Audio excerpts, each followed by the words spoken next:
Hello and welcome to Bilateral Bites, our podcast series from the Australia-India Institute in New Delhi. I'm the director, Tanya Spisbah. Today, we'll be talking about Australia and India becoming the two strongest partners in Asia, a quote from our former High Commissioner, Harinder Sidhu, to India, who was speaking at India Global Week just today.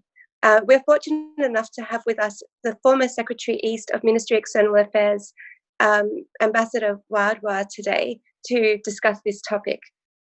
Australia and India have recently been subject to various aggressive attacks from China, from cyber, economic, and military confrontation. Increased tensions with Japan and Vietnam are also happening in the region, in the South and East China Sea. In a shifting Indo-Pacific and in the midst of coronavirus pandemic raging in this area, we're really fortunate to have Ambassador Wadhwa's views. Ambassador Wadhwa served as the Indian ambassador to Italy, Thailand, Oman, Poland, San Marino, and Lithuania. As Secretary East in the Ministry of External Affairs of India, he oversaw relations with Southeast Asia, Gulf and West Asia, Pacific, and Australasia. He has also served as the Indian ambassador and permanent representative to the Food and Agricultural Organization, IFAD, WFP, the World Food Programme, and UNESCO, and worked with the Organisation of the Prohibition of Chemical Weapons in The Hague. Ambassador Wadhwa has been India's chief delegate at the East Asia Summit, ASEAN, the India-Assam, the Arab League, among many others. He is also a well-known author of the Australia Economic Strategy, which is a report response to the Peter Varghese India Economic Strategy, which we understand will be released at some time soon. Ambassador Wadhwa, amongst all this other distinguished career highlights, is also a distinguished fellow at the Vivekananda International Foundation. Thank you so much, Ambassador Wadhwa, for being with us here today. Thank you. Pleasure to be here. Thank you. So drawing on your deep diplomatic expertise as a former ambassador in both Europe and Asia, how are you seeing the COVID crisis in terms of shifting powers and an emerging new world order? So the COVID-19 pandemic, which actually started as a global health crisis, has brought in its fold a lot of geographical trend lines in turn, which are defining the contours of what we could call the emerging global order. And there are some definite trends there, which I'd like to talk about. Number one is the ascent of Asia and the relative decline of the United States. This trend actually became clear in the aftermath of 2008 global economic crisis, when Asia started rising, and Asian countries have now demonstrated greater agility in tackling the pandemic compared to the United States and Europe. Of course, this is not limited to China, but a number of other Asian states who have shown greater responsiveness and more effective state capacity. Consequently, Asian economies are set to recover faster than those in the West. Second trend is the retreat of the United States after a century of being in the forefront of shaping this global order. Now, of course, as we know, the United States played a decisive role right from the League of Nations after World War I, creation of United Nations, Bretton Woods institutions after World War II, and then assumed leadership of the Western world during the Cold War. And it's also been a leader in molding global responses to threats posed by terrorism or proliferation or climate change. Then came the interventions in Afghanistan and Iraq, which fatigued the United States and part of its resources. And in the current state of affairs, we see America first during the current crisis, and also efforts at actually trying to get supplies of scarce medical equipment and medicines, acquiring biotech companies engaged in research and development in allied states. So that has left America a little bit alone. But US still remains the largest economy and largest military power, but seem to have lost the will and the ability to lead at the moment.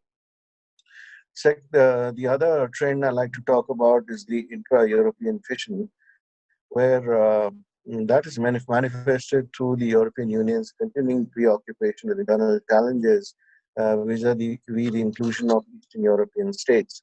There's been an impact of the financial crisis amongst Eurozone members, Then came the Brexit negotiations, they're still ongoing.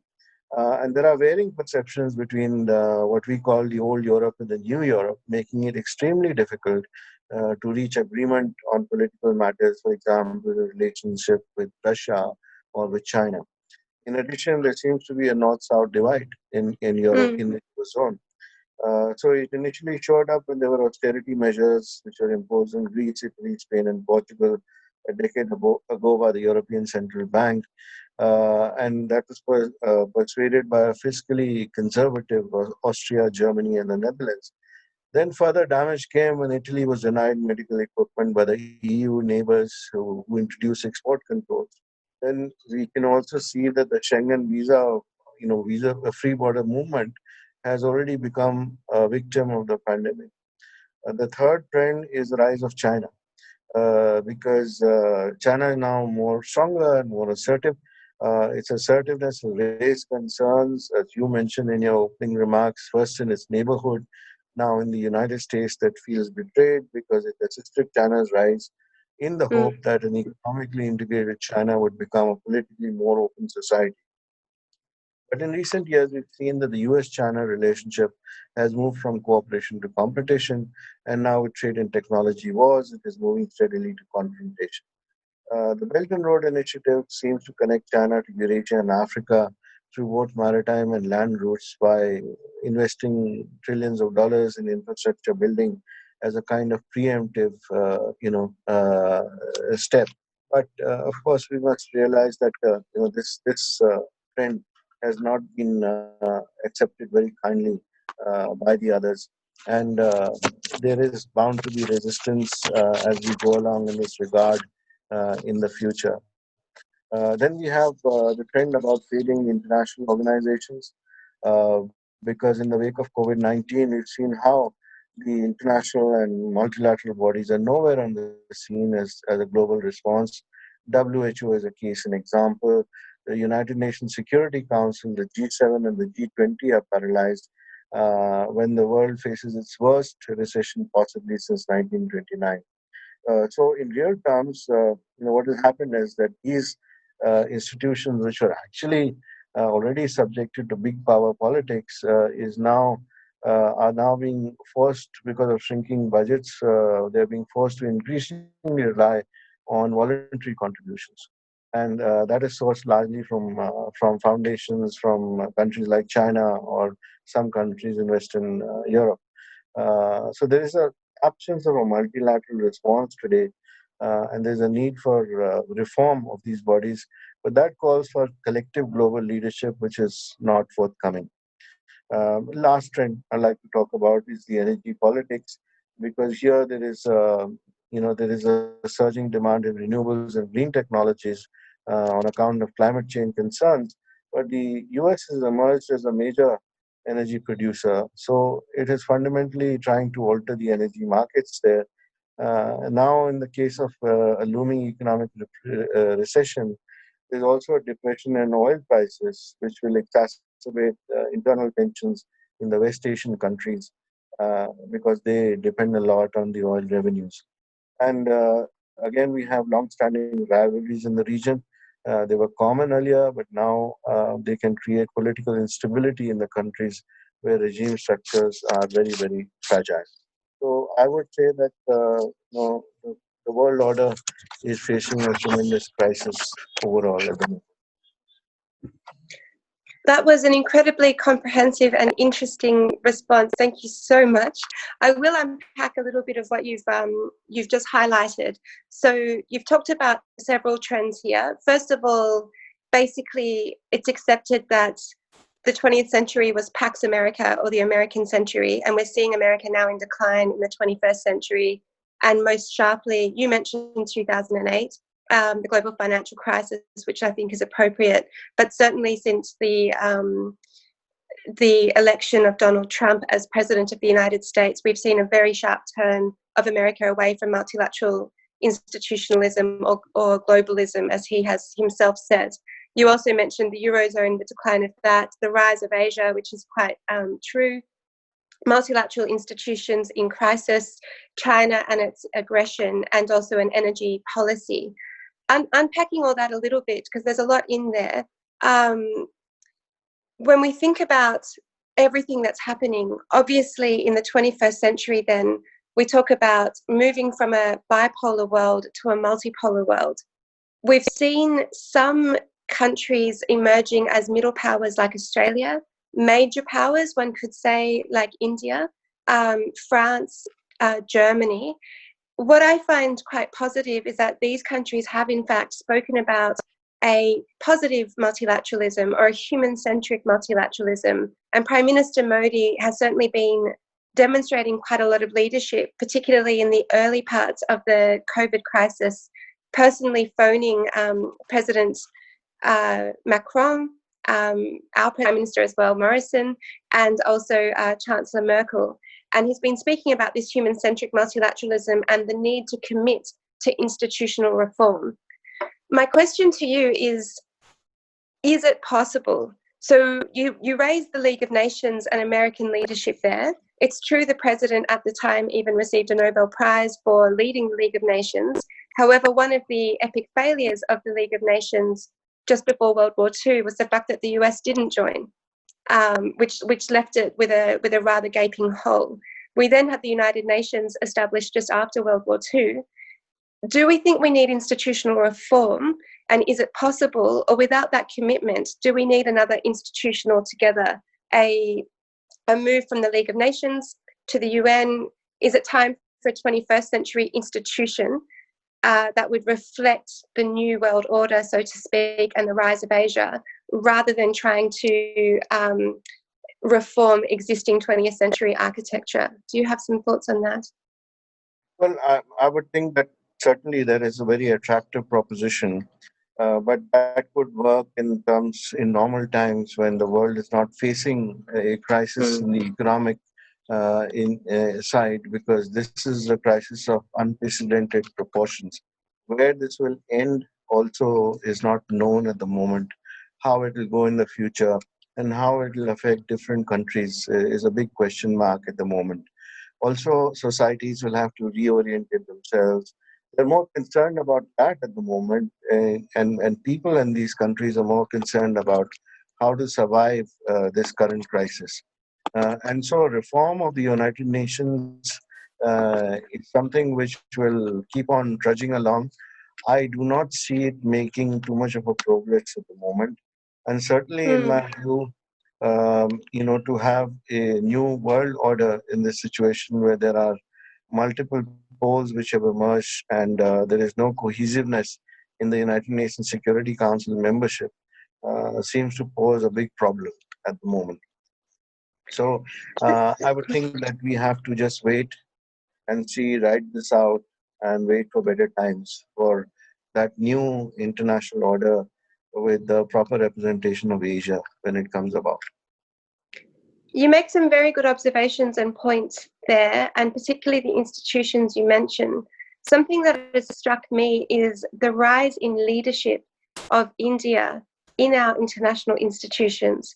So you note the UN Security Council.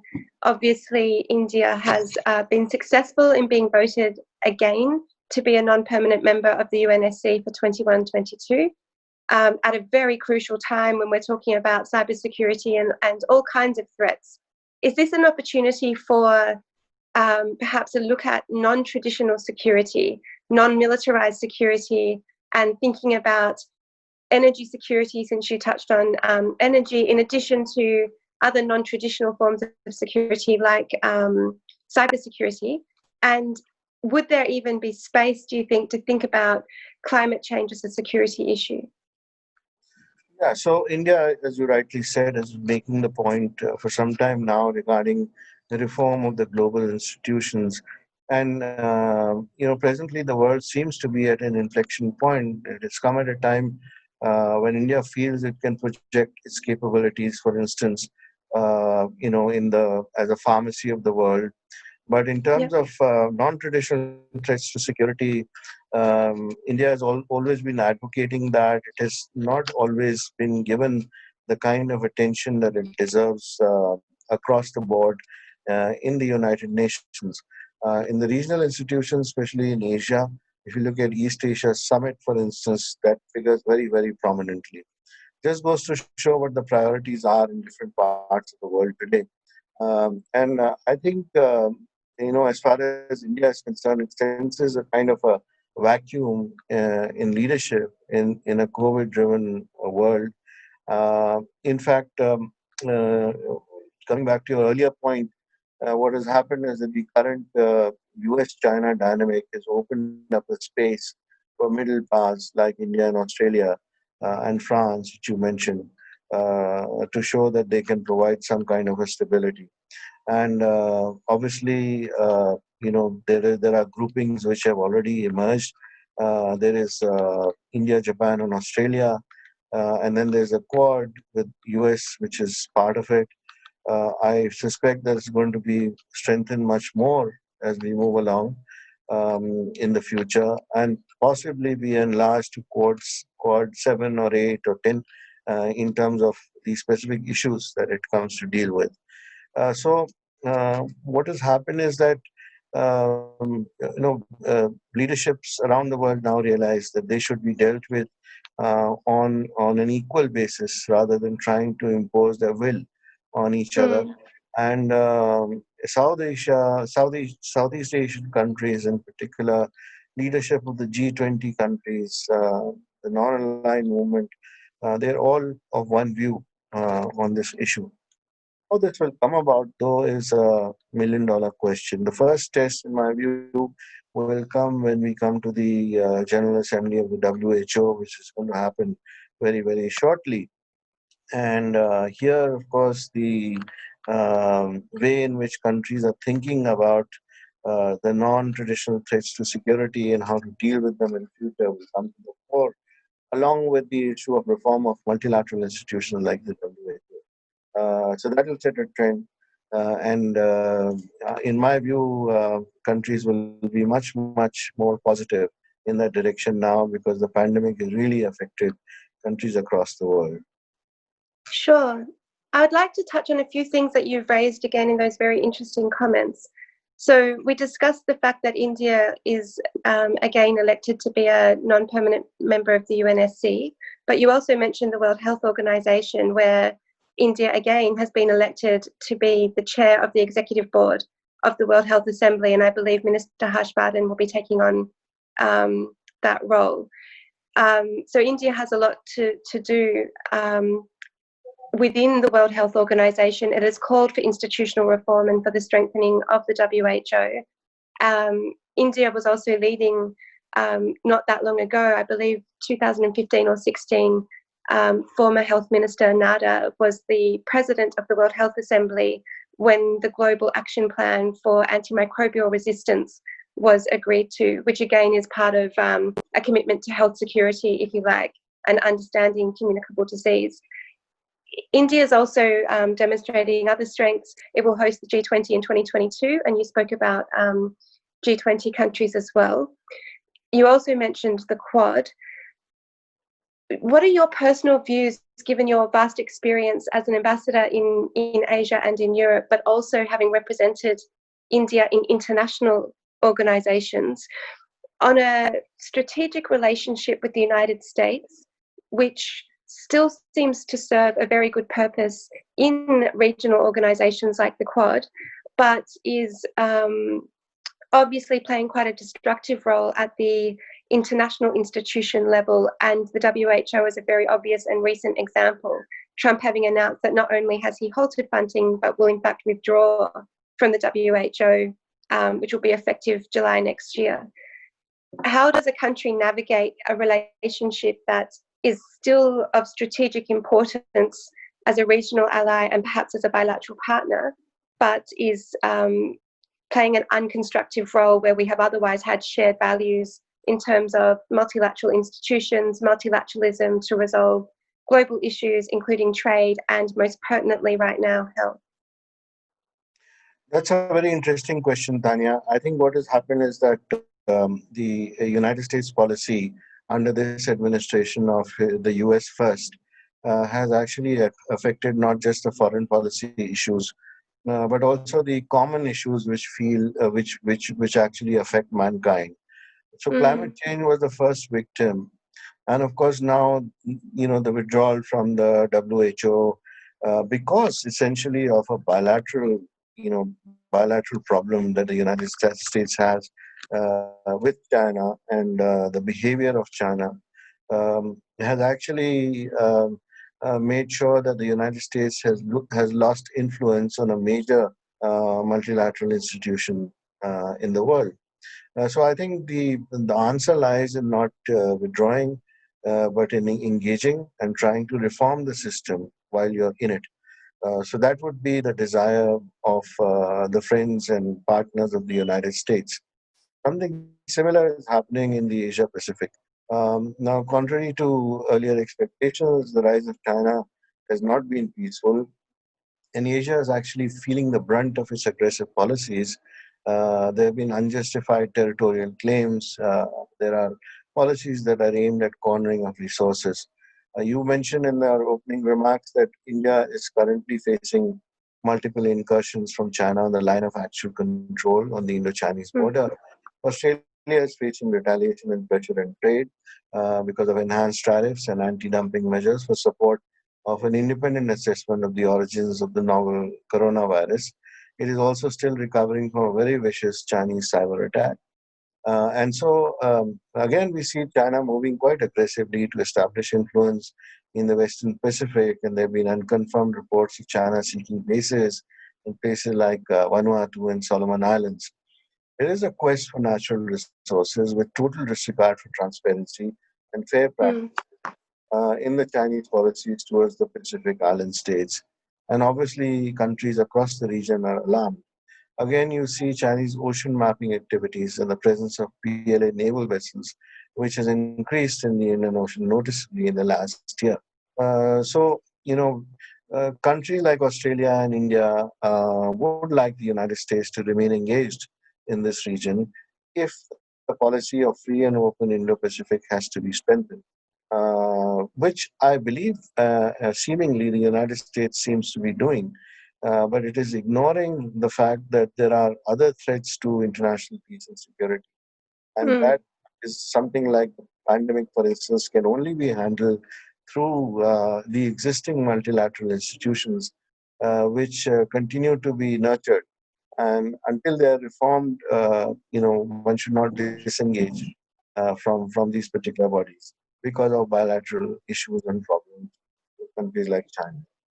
I really share your view here. And I like the way you said that, contrary to expectations, the rise of China has not been peaceful. I think India and Australia have been aligned in wanting to see a peaceful rise of China, have embraced what China could offer as a superpower.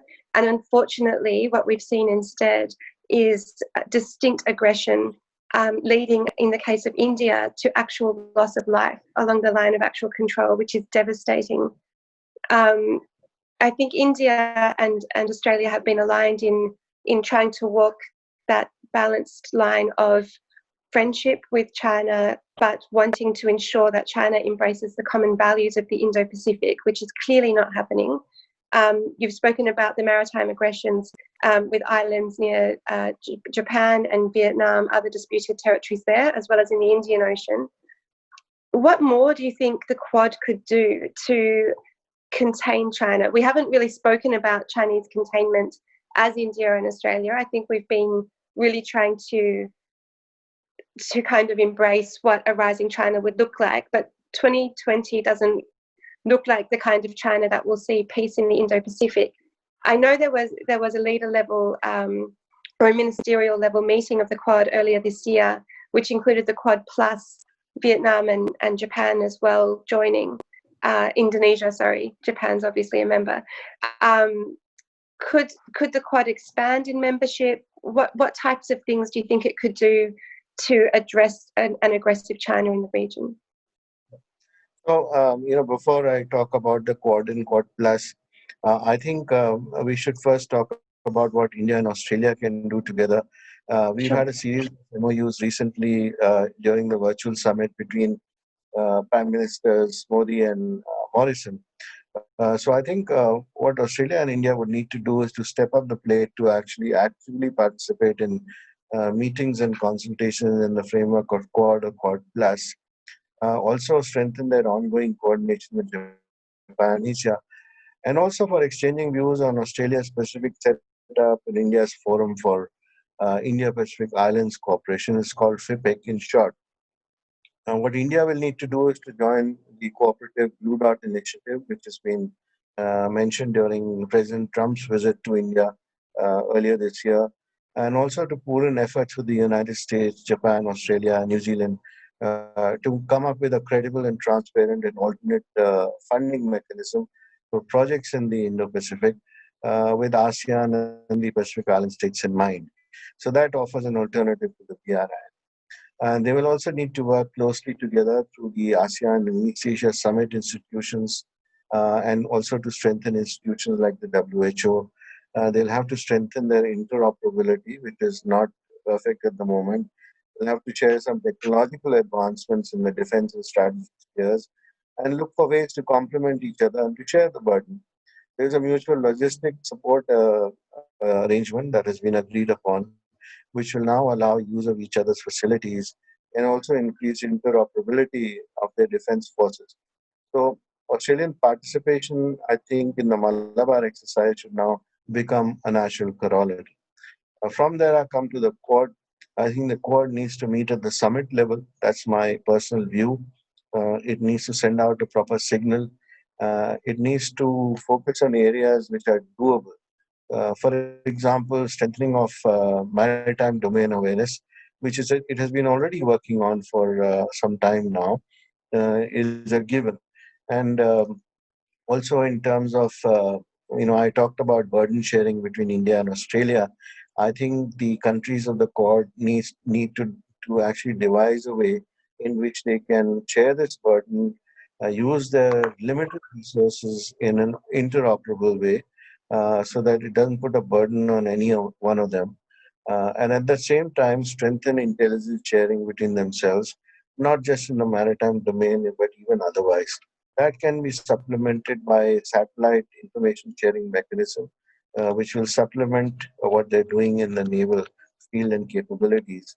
And again, the sharing of technologies like over the horizon technologies, which will help them both in the Indian and the Pacific Oceans, and making sure that initiatives like Blue Dot and infrastructure projects, an alternate funding mechanism is evolved in which they cooperate in undertaking specific projects, either as together or between the two of them or three of them, depending on what the circumstances are.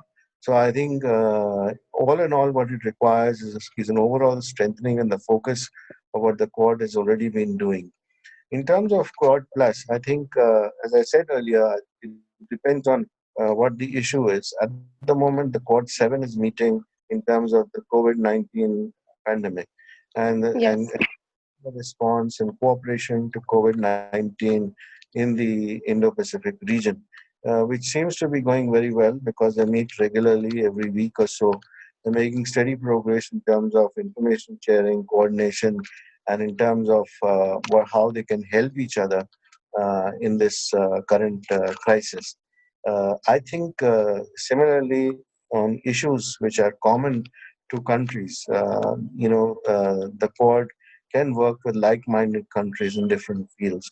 And that happens normally in terms of G7, for instance, where the core meets with an extended group, depending on Yeah. what the subject matter is. So I think something similar should be followed.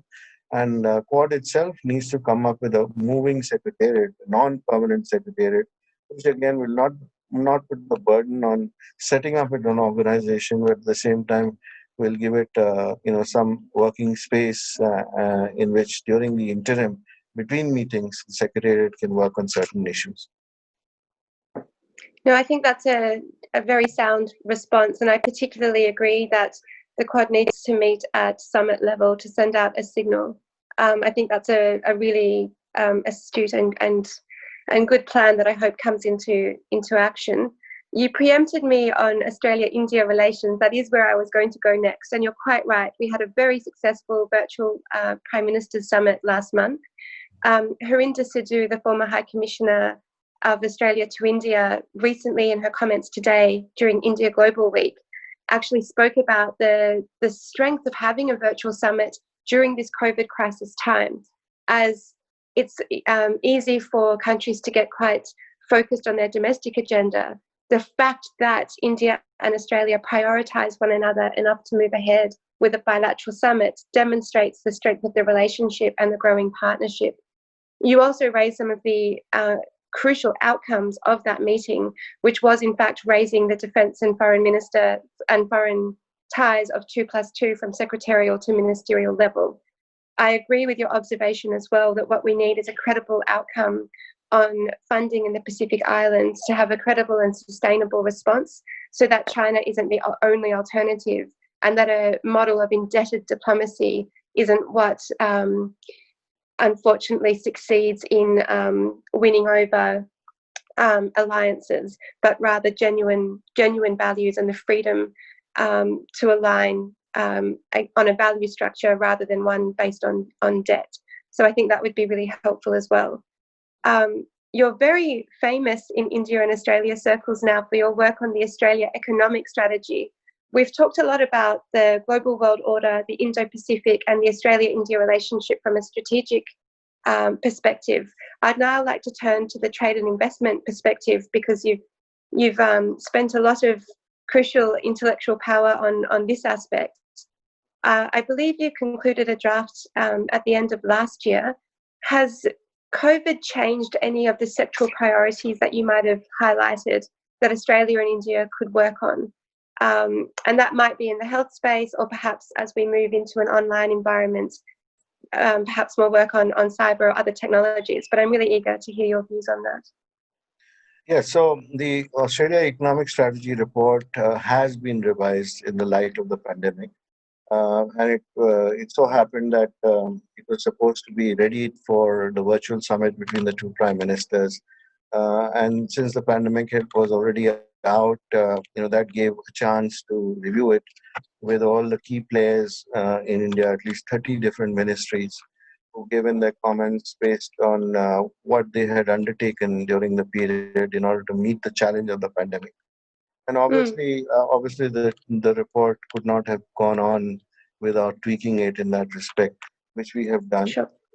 And so when it is released, it will obviously contain some references to the new policies that have been adopted. So I'll give you a few examples. First of all, in order to start with, what was done in order to revive the Indian economy in the face of the pandemic, there were certain reforms which were announced by the Indian finance minister. This happened in May 2020. Commercial mining of coal by the private sector is now permitted. Government of India has taken measures to ease mining regulations to attract foreign investment into India. And with a robust growth in domestic demand and also some favorable government policies, the mining sector now presents opportunities for Australian companies to invest in resources mining and exploration in India. Again, Australia has announced a massive investment in cybersecurity, which has happened recently. And, India has a large tech resource pool that is complementary to Australian requirements.